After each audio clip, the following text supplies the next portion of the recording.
Hey, this is Printrbot Live with Brook. I'm here at Printrbot with my trusty cohort Dave, and we are late today, 4:40, but that's okay. It's been kind of a quiet week. I want to tell you why I'm a little bit mellow today, and I don't want to air too much of my personal laundry here, but I had a dear friend die this week, and so that kind of took my time. So may he rest in peace. His name was Dan, and that will totally rock your world. So just saying, many of you might have gone through something like that. But I have been into work, and I've done a little bit of this and that, really focused on Maker Faire. So I hope you're coming to Maker Faire this year. We are trying to do a good job being prepared for that. You know, it sneaks up on you, and it's a good time to drop product. But this week I've kind of been, you know, with everything that's happened this week, it kind of makes you rethink, okay, what's really important? What's really important? And so I'll tell you what you can expect to see,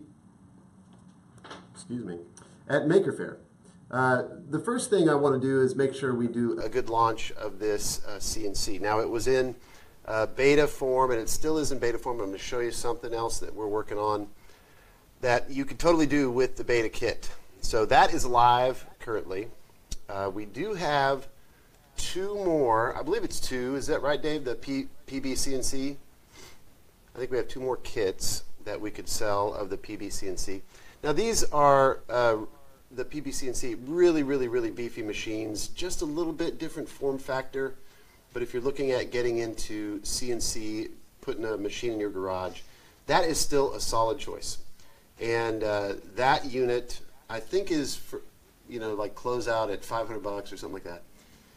Solid price. You do have to source a couple of your own parts, but anyway, so there's that. But we're about to put that to bed. Before Maker Faire, that's going to go away. The other thing that's going to go away is the Printrbot in its current form. And so I'm going to show you what we're going to do for, you know, we called it the Printrbot because it was kind of a unique name because it crawled across the table. Not totally appropriate now with the design. That name isn't totally appropriate now. It's more like a conventional CNC, but I'll show you the first mock-up of that here in a second. But CNC will be at the show because I want to show you what it looks like with the vacuum table on the new CNC with a couple of extras, the Raspberry Pi, the camera, CNC.js, which if you haven't checked that out and you have a CNC, you should check that out. It's pretty cool. But we got the CNC.js running on Raspberry Pi last week. So one of the problems with CNCs when you have them large size like the Printrbot is you have to drag cords around. You got a USB cable, you know, you got to buy a 20-foot USB cable or something like that. The Raspberry Pi and CNC.js totally take care of that. So you can just carry, I guess you could do a touchpad, but you can carry your, you know, put your Windows or Mac, and I believe Linux too, anywhere you want to, just use a browser, and boom, you're operating your CNC. So that's pretty cool. Now, the other thing that we're going to show is this will be not for sale yet, but you know, Maker Faire is a good place to show off new things that are coming. So I'm going to tell you how many people: 4 people, 10 people, 7 people, 1 person, 12 people. You 12 people are the first to hear it. I am going to bring what I believe should be called the Printrbot Play V2. And I've almost got it nailed. The design, I've been working on it this week. It's pretty funny when you go back.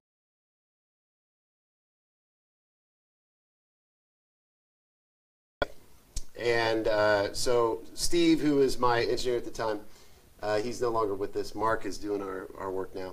Mark's been here for a long time. So I said, we got to figure out a play too, so let's start checking out designs. And we probably made 6 at least versions of the play, and I truly didn't like any of them. I kind of liked all of them, but they just, you know what I mean? You just have that gut feeling like that's not it. I think I'm zeroing in on what I want to do with that. So had a really neat conversation this week with a guy that I spent some time with at Murph, just briefly, but his name's Brian. And by the way, Brian did something for us that I really appreciate. Dave, let's drop a link to the G2 documentation that Brian was so gracious to have done. The way I get to it is I go to Printrbot.com, I hit the little search box, whoops, and I just search for G2. We need to get a more prominent link in there, but I think it's linked to from the Printerboard G2 page. But a lot of people have had questions about the G2, like how does it work? What can you do with it? Is it really something that you guys are supporting? Does it have a future? The answer to that is, well, depends on which question. But we knew that we didn't do a great job of documentation. And so Brian kind of stepped in and said, hey, let me help you. And he walked me through and pulled information out of me. And we got in contact with the Tiny G guys, Rob and Alden. And we've got a very, very good page now. Did you put the link in the, yeah. What do you call that? The chat? Yeah. Okay. There's a link in the chat. It happens to be, like I said, I went to Printrbot.com, did a search for G2, and I clicked on the link that says Printerboard G2 General Information and Documentation. This was updated. Dave took Brian's content and put it up and actually went a little further. It's a really nice link, so you can like link down to anchor points in the page, and you can go back up to the top. So really, really nice job. Now, this is many of the questions that you've probably had about the G2. How does it work? Here's some of the contents, and I'll just read sporadically.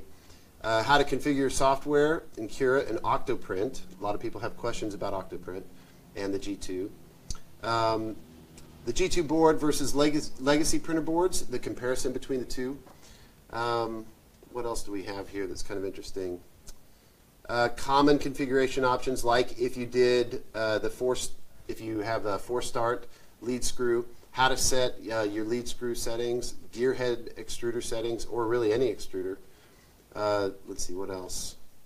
Just a lot of really great details. Now, we didn't go super deep. Now, you'll read this documentation and see that there's a lot of information in the G2 Core wiki that you can find out like really, really, really geeky stuff about the G2 Core. That's the firmware that runs on the G2.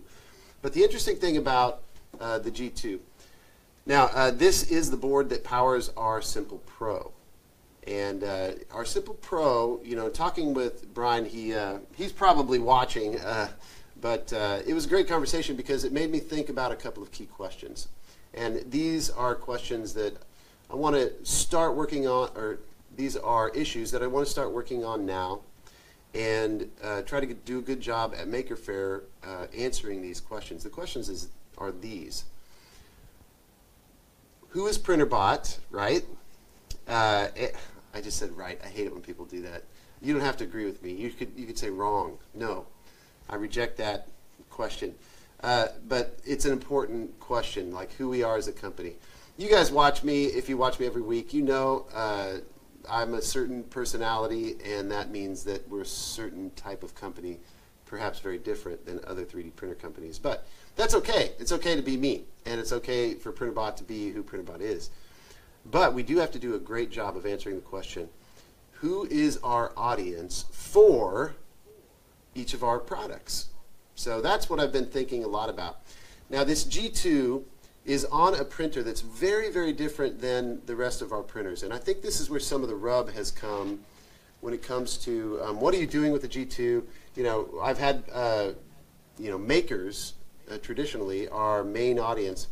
We've sold somewhere around 40 to 45,000 printers worldwide. And I have to say that a lot of those people probably fall into a couple of categories.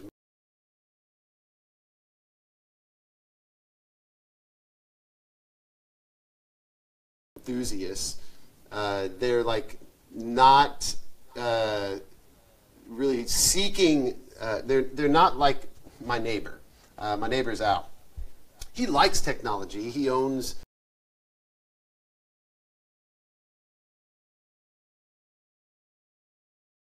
build it, they want to hack it, they want to mod it, they love open source, you know, that kind of stuff. So that is makers, early adopters, enthusiasts. That is part of our audience. But there is also another part of the audience that I am aiming for. And that's a little bit different. These are probably, in the history of our company, they've been people that are really interested in what's happening with 3D printing. But when you go to a store, and if you had two options, you know, like an online Printrbot.com, and you had two options, build it yourself or just buy it assembled.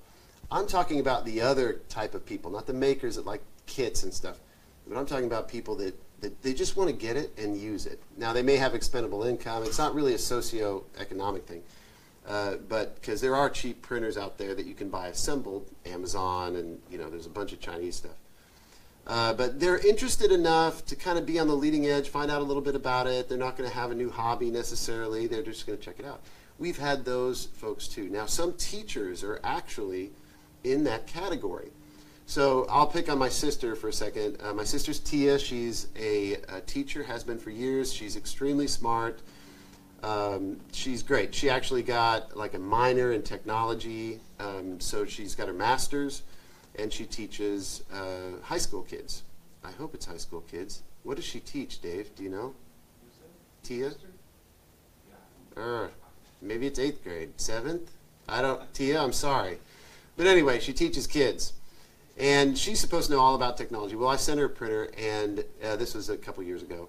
And, you know, it wasn't a simple Pro. It wasn't that easy to use. There's a learning curve that goes along. So sometimes those people can be, they want to get into it, but they don't want to like figure out everything. They don't want to know all the geeky, you know, first layer height and over extrusion and, you know, the flow ratio and all that kind of stuff.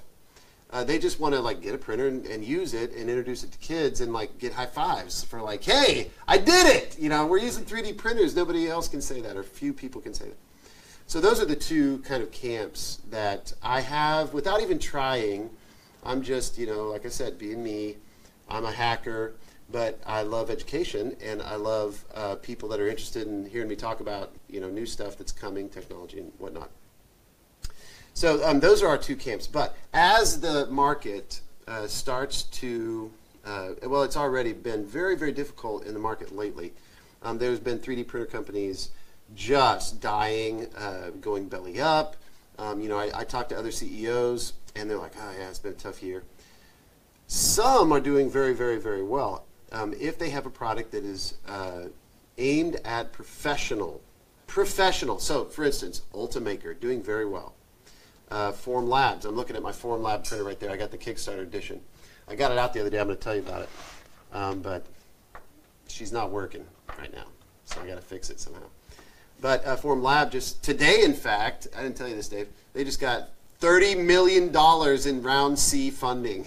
So they're going to take over the world globally. But that is aimed at professionals. So people with a lot of money, they're doing prototypes, or they're doing you know, low volume manufacturing, like maybe dentists or jewelry or stuff like that. But FDM is kind of stuck out there. Well, it's not exact. It's good for prototyping, especially mechanical things, because you can print things that are really strong. But very, very, very high quality surface finish.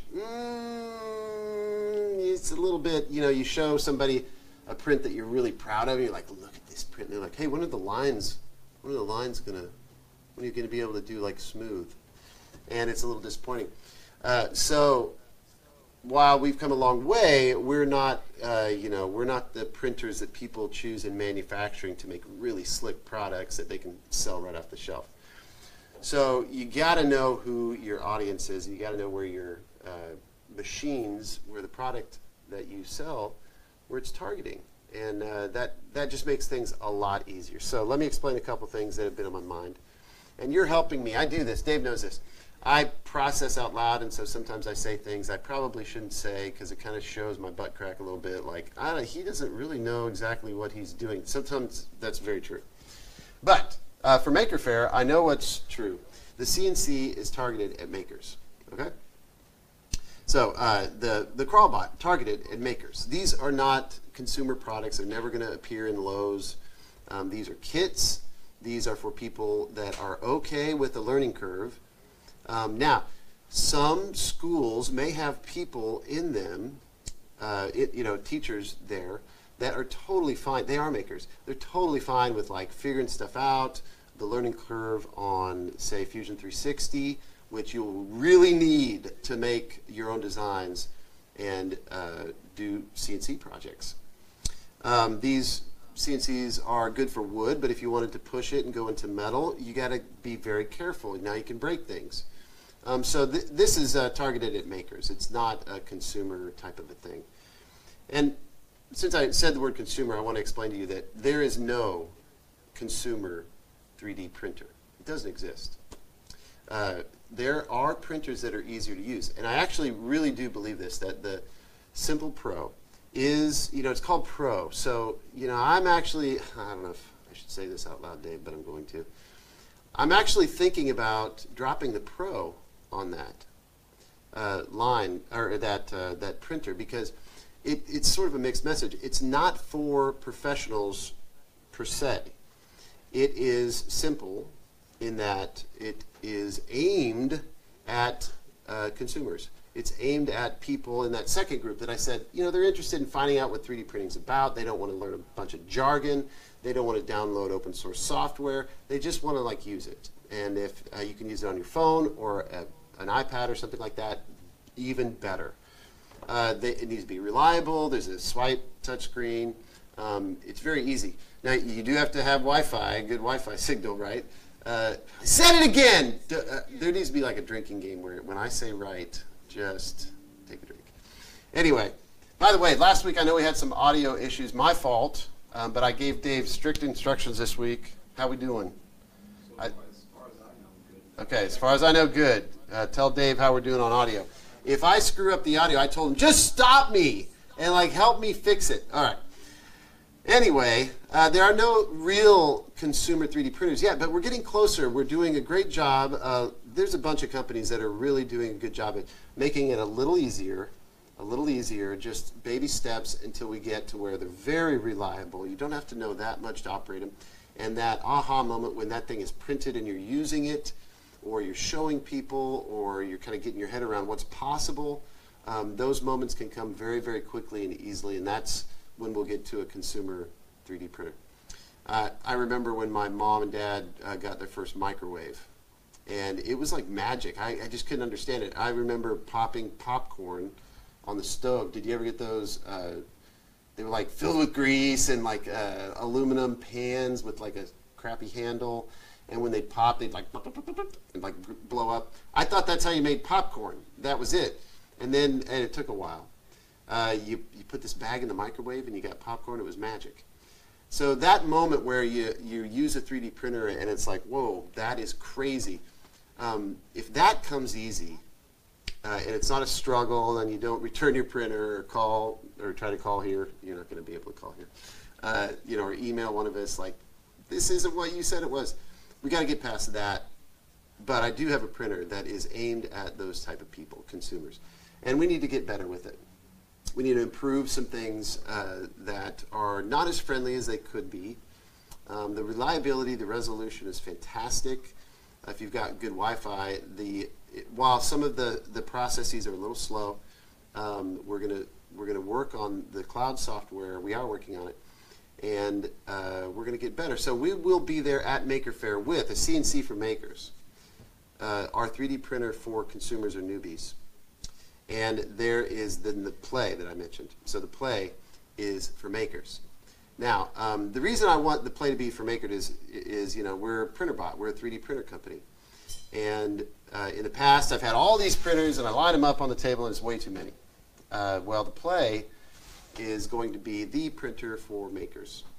And it will be configurable to different sizes. You'll know more when I release the design. But it's not going to be as cheap as it was. Part of the reason, geez, keep burping. Part of the reason that the Play, I needed to stop making the Play was number one, there wasn't enough margin in it, just frankly. We built these things like tanks. You know, you could stand on them while printing. And it kind of missed a sweet spot of, I really felt that the simple metal, you know, this is an older version of it, but the simple metal, you know, with the 12 millimeter bars in the handle, that's a sweet spot. It had a 6x6x6 bed, and there's all these upgrade options. So the play is going to be larger. It's going to be larger than 445. I'm shooting for 666, somewhere around there, for the initial, you know, the cheapest offering. And it will not have a heated bed because I keep going back, you know, I kind of feel my arm twisted sometimes for features that people are, well, why don't you have this? Why don't you have this? Oh, yeah, I can do that. But you know what? The play is for beginners, beginning makers with a small budget. It will be a little bit more than $400. I'm shooting for around $500, something like that, but it will be built like a tank. So for $300, you can buy a piece of crap on Amazon, or for $500, which is substantially more, you can get a freaking tank that will just last forever. And that's what I'm going to build, and I'm not going to apologize for it, so you're welcome. It will have upgraded hardware. It won't have injection molded plastic. It'll have some nice stuff. I'm actually fooling around with the idea of some printed parts for the beginning model. But there'll be upgrades that you can add to it, you know, kind of like we were in the past, where if you're a maker that just wants to start, and it's a hobby thing, and you do get interested and you want to go a little bigger, well, this thing will go bigger. And there'll be upgrades. So that is really part of our culture. That's who I am. I don't want to abandon my loyal customers. So that needs to be more front and center in our company. I'm going to do it with one model. I'm going to call it the Play. V2, but I'll just call it the Play. Because I hate all these, you know, iPhone 6, 7, 8, 10, like all of that. It's just going to be the Play. Like, figure it out. I'll put it in the product that it's V2. But I'm not going to say version 2 like every time. So anyway, the new Play, and it won't be new long because once we have it out there for a while, it won't be new, so I'm not going to say new. But anyway, that's what I'm going to bring to Maker Faire, a prototype, so you can see what that's about. And so it's helping me kind of define who's our audience. Well, we have makers. We got a CNC and a printer for them. And by the way, some makers, they are makers in, like, for instance, I have a, and he may, I don't know if he watches, but there's a guy that traded a clock with me for a printer. It was a nice clock. He's a maker, but he didn't really want to be an expert in 3D printing. He was, you know, a clock maker. So he wanted to do, he was a maker in another way. So just because you're a maker doesn't mean you have to be a 3D printer like guru. You can be a car guy and occasionally print parts for your car. You don't have to be that geeky about it. You can just do that. You could be a woodworker. You could be an RC car enthusiast, you know, whatever. But I don't expect it to always be about the machines. Sometimes it's just about the thing that you do with it, or what you're printing, your actual hobby or passion. And so the Simple Pro is for makers if they don't want to, like, mess with all that crap. And frankly, I'm that way a lot of the time. And my guys that work on the line, they're like that too. They would rather use a Simple Pro to start 5 different prints, than the rigmarole of SneakerNet across the room, you know, carrying your SD card across the room, plugging it into an old Play or an old Simple. You know, that's not what we're into, because, you know, we do that for a living. We just want to get the thing printed that we need printed for prototyping. So I'm not saying that these are exclusive categories, that there's no crossover. There are. So anyway, it helps me to kind of voice these things, but I'm not going to say too much about this because I thought maybe there'd be a slim chance that we could bring my new printer. I know I've mentioned it before, but I'm not going to mention it anymore. We are coming out with a printer that you could clearly call professional.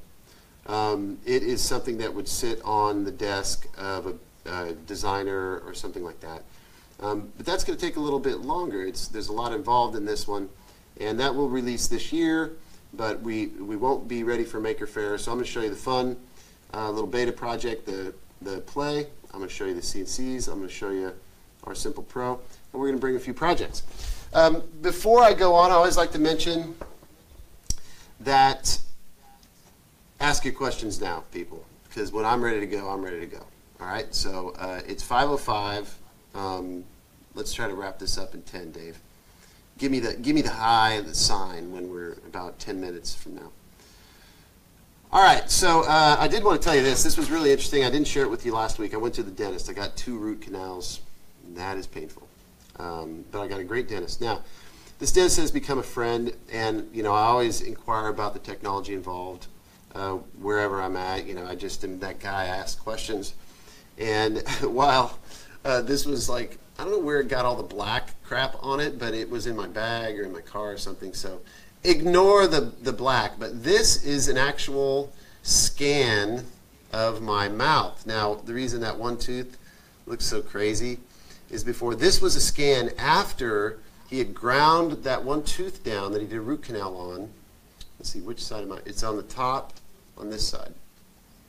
And this little tooth was going to be capped, I think is what you call it, crowned. And so I was really fascinated. He brought this in, and I was like, wow, okay, tell me about it. So he said, okay, this is sent. The scan is this thing that you put in. You open your mouth. They put this camera in there, and they just go around like it's a toothbrush, and it's showing light, and inside your mouth, it's doing this scan, and it's like photogrammetry, I think is how you say it. And it's kind of piecing all those crazy little pictures together, and it forms the topology of your mouth, and it's a mesh. Now, when it comes to dentistry, and a lot of professionals, like when you get MRIs and some of the medical field, there's 2 distinct camps. There's the companies that are really trying to stay current, and they want your own medical information to be accessible by you. And then there's the people that kind of operate out of scarcity, and they want to make everything proprietary, and everything costs $1 billion. And you pay for it through the nose, and they don't want you to have your own files, even though it's your body. So I'm very opinionated about this, but I asked Dr. D, as I call him. His last name starts with a D. His dad is actually Dr. D, but I call him Dr. D just because it sounds better.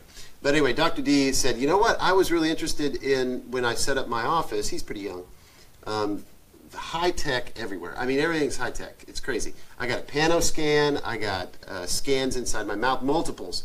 I got x-rays, full, what do you call that? It's not really an MRI. It's this x-ray thing that they put the slices together, and you've got a 3D model of your, actually it was of my whole skull because of just the way that that machine worked. And so I've got all this data, and I said, okay, that's my data, that's my body, I want it. And he was like, oh, interesting, okay, well, it's kind of complicated. I said, I don't care, just give it to me. And so I started reading up on all of the different software packages, hardware packages, who's open source, who's not. And I won't say open source, but I would say open. And it just so happened that Dr. D picked the right equipment, because he picked the equipment that he could just export an STL. And so while I thought this was going to be the only thing I got from my dentist that it's a 3D print. And this is done with it looks like an SLS. And they print this. Somehow they carve this out so they can deal with your crown independently, see how it fits on there. It's a real scan of all my teeth. And then they can use this to pre-fit the crown that they're going to put on my tooth before they put it in my mouth. So as it happened, so they presented it, he showed me this. I was like, oh, that's really cool. And then he had this temporary crown that they made in the office. Well, the crown didn't fit. It was way too, it's just tight. And it's made out of plastic, the first one. And so he grinds it away by hand. There's some, craftsmanship involved, and it fits on there. They take a cast, and it fits on there. And like a couple days later, I was eating. It was just a cookie or something, like really nothing big, and boom! It cracked in my mouth, and the tooth fell out, or the temporary fell out. Yeah. That kind of sucks. It didn't hurt or anything, but I called them, and they said, "I'll come back in. I'll give you another temporary." So they had to take the mold and make another one and grind it down and refit it. And they did a little different. And that one lasted about, it was not even 6 hours. And that one cracked. I was eating pretzels at the baseball game, watching my son, and the tooth came out. So anyway, they make the real crowns. They use these molds and the scans, and they make those out of cubic zirconia, so they're very hard. And so that one's happily in my mouth. Everything's good. But I thought, okay, can I get the STL? So when I asked him and pressed him, and I had to make an appointment, he came to the office. Finally, I got the STL, and he says, here's the problem. We got this mesh that's open, and it's just like, you know, there's no bottom. It's like not a solid model. And so I opened Mesh Mixer, free Autodesk product, and I just did a couple of really simple things, and I was able to print little sections of my teeth. I printed them in white. One was a little bit off-white. I printed them in 2 different resolutions. I printed both of these on the Simple Pro. It's going to be really hard for you to see the resolution, but I'll tell you this. This really high dollar SLS print, you know, it's not going to be, I could probably smash this with a hammer easily and it would go, my tooth fell out. It's going to go into powder. If I hit this with a hammer, it might damage it a little bit, but it's not going to break. It's PLA, you know, it's very, very strong. So I got to tell you, these look identical when it comes to resolution. That's not even the right one. This one. When it comes to resolution, these are so very close, and I think that's the low resolution model. I had the high resolution. Where'd it go? I don't remember where it is. I got too many parts here. But anyway, just using a 0.1 setting on the Simple Pro did unbelievably good resolution because it was a really good scan. And I didn't mess with it. I left it really high resolution. So first I was impressed by the fact that, well, FDM gets pretty close, but of course they're not going to use this in their practice. Now it's novel. It wouldn't necessarily get the accuracy that SLS could, you know, with that he has here. But man, it comes pretty close. Now I'm not trying to make an argument that FDM is should be used in dentistry, but I'm just fascinated by the fact that you can do this today.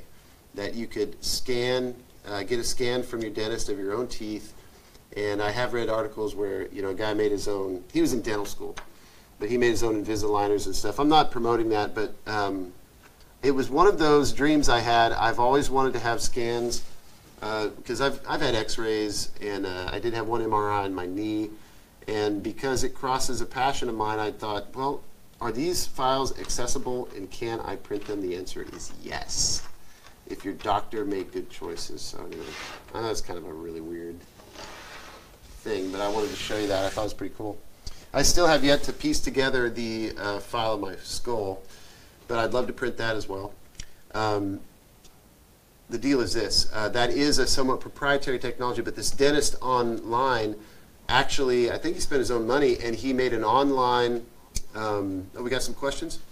He made an online tool that you can upload these crazy files, and they will do all the conversions in the cloud, and then you can download your own STL. So I'm going to play around with that and see if this one doctor, he has a YouTube channel and everything, teaching other dentists how to at least get their head around the recent technology and offer some perks to their patients by at least sharing the files.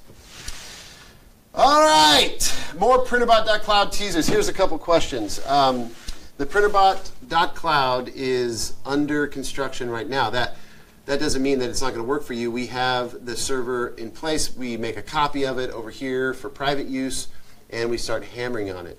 So right off the bat, we got a win in that it's very easy to change in our tests. You can change the build size. So one of the reasons I'm doing this is I want to make other printers, give people options to use the cloud with other printers, and even enable upgrades so you can change the parameters of your printer and still use the cloud if you like it.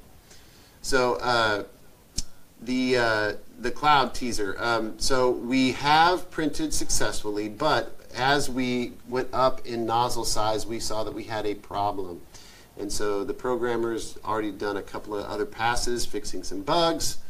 We've got a couple of wins there, but we still haven't cracked some weird things that are happening in the cloud. It's a little bit complicated, and so when you start trying to make a copy, some of the connections get unplugged. So What are the purple-orange things just off camera? So this is, if there's other questions, keep them coming. So this week, another thing that I did was we're shipping out a couple of Model 3s to a prosthetic guy. Well, he's really at a university. I think he might be using it for prosthetics, but anyway. It's the Model 3. It is open source, and it's 2 feet tall. So I just wanted to show you what a 2 foot tall print looks like. Now, this is done in pretty low resolution. I wanted to print this fast. I want to show you one of the caveats of an open machine, unless you enclose it. When you do very thin wall prints, this is a single layer print, and it's using a high temp hot end, so we're going pretty fast. But it's, it's in the morning it's a little cool, in the afternoon it gets a little warm.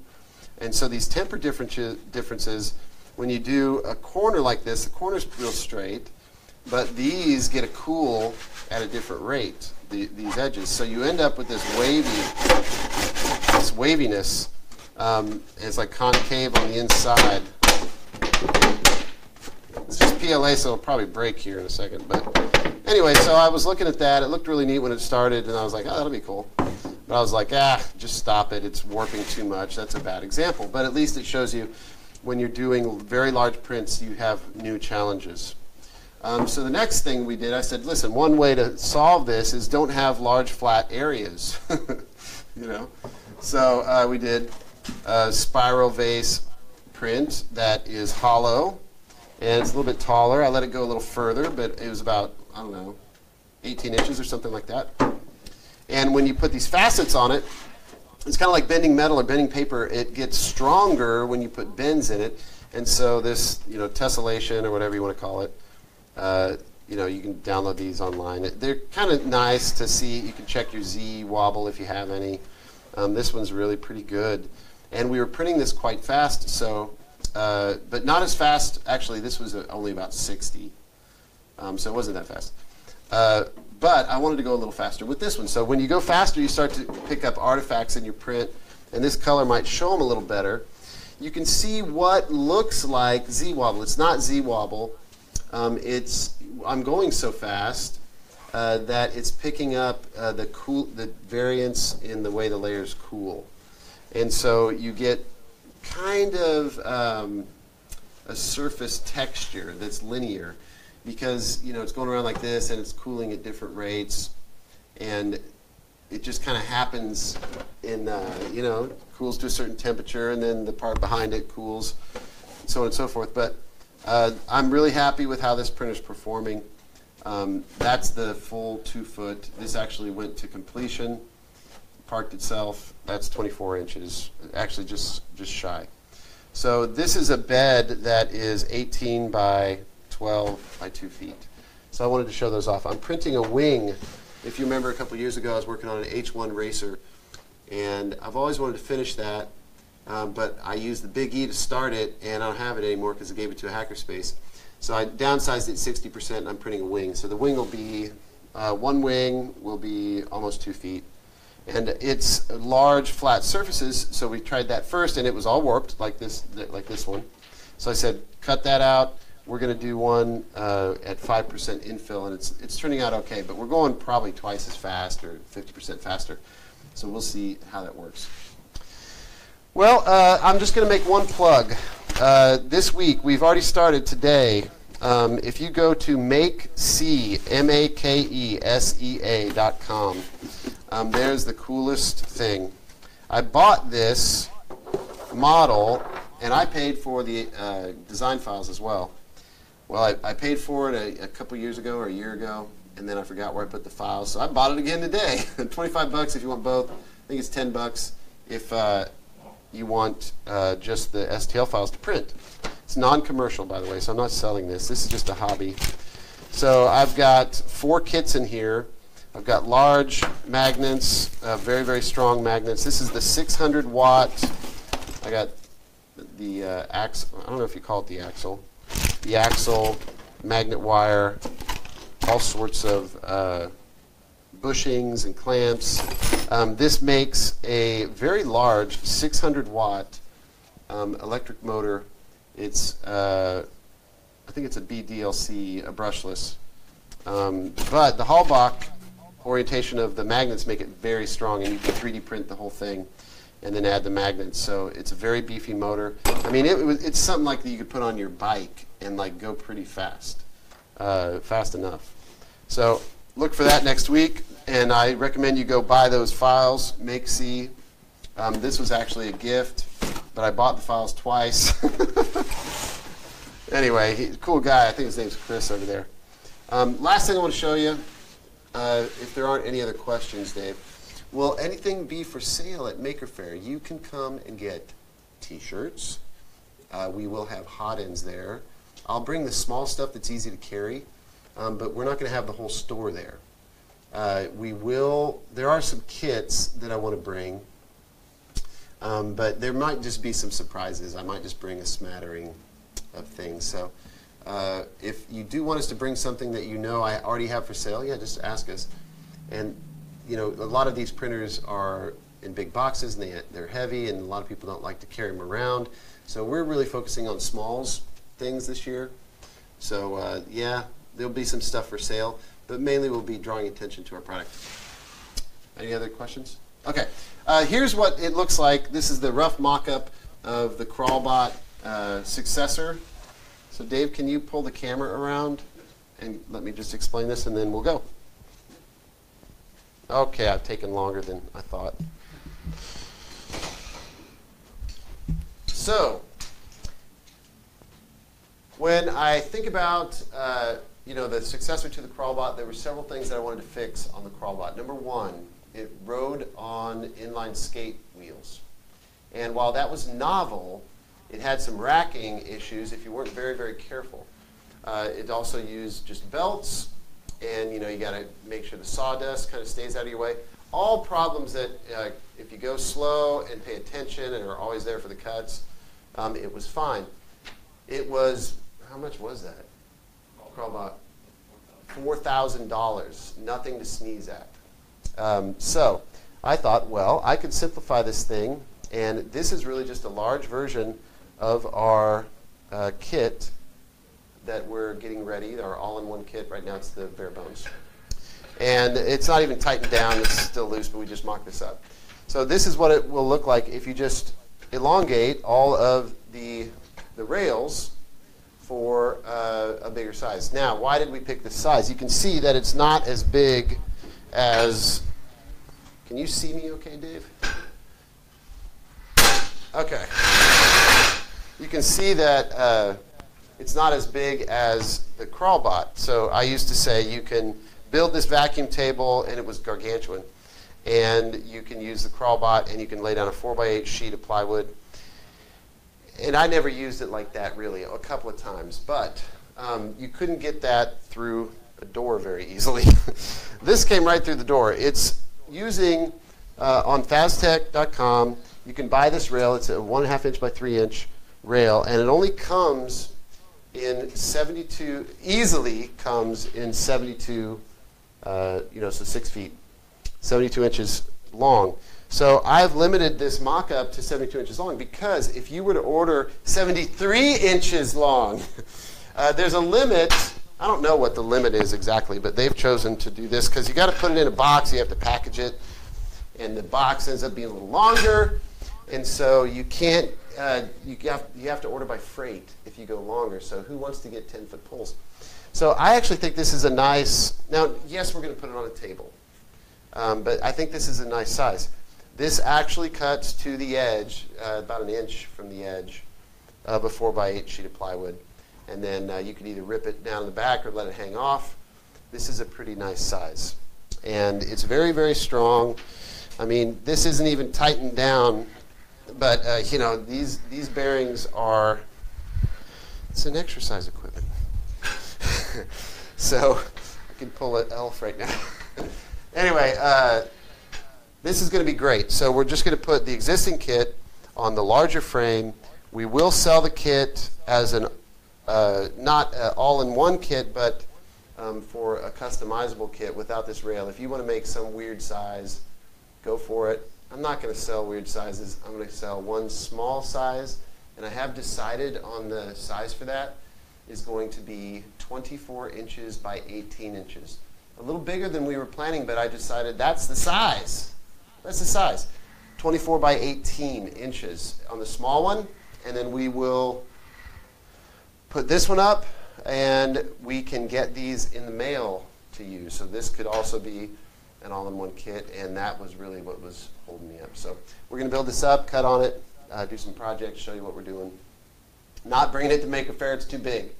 It's right here. We'll have some renders of it and some information about it. The price, I have no idea. Stop asking. I don't know yet. But it's interesting because, you know, it's the same kit. But because this is going to be used with, we're strongly going to recommend a vacuum table or to build your own table. Can you move me back over here so I can say goodbye? We're going to highly recommend, if you do one that size, that you build a table so you don't have to buy extrusion. We're going to design and give away the plans to a vacuum table. That's probably what you should do.